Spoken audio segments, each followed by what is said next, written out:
Here I've written sort of an outline of what I'll talk about, and that is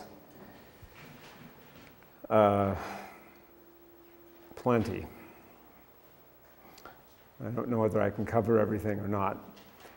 Dialogue between civilizations, Muslims and the West. First of all, if we're going to talk about this, we have to define our terms.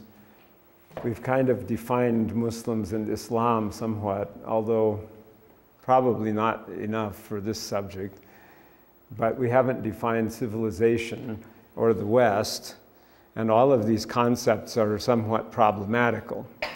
Civilization means or relates to the Latin word for city. And since ancient polities were city-states, it also relates to the word citizen, citizenship, and so on. So that has relations to these concepts. And historically, in Western discourse, has been used to distinguish civilization from barbarism, or civilization from primitivism, and such things. So civilized is good, and what is set in opposition to it usually is not.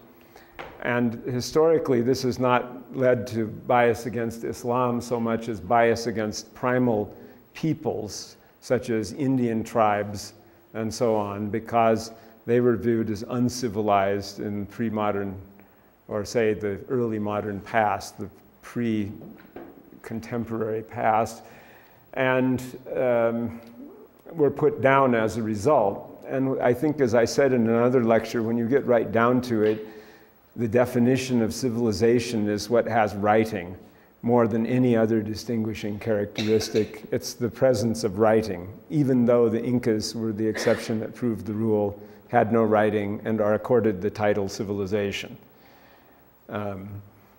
So that they make that is an exception in that case, and the other accoutrements of civilization were enough that they consider it civilization, especially its impressively large state that sprawled over South America from Ecuador to Chile. So civilization is kind of an artificial concept to some extent, and undoubtedly it should not be seen as something that's just, well, I mean, it has been historically something that has put a kind of an opposition between primal and small-scale religions and cultures and large-scale ones, and that probably should not be viewed invidiously if we want to be academically proper and correct now.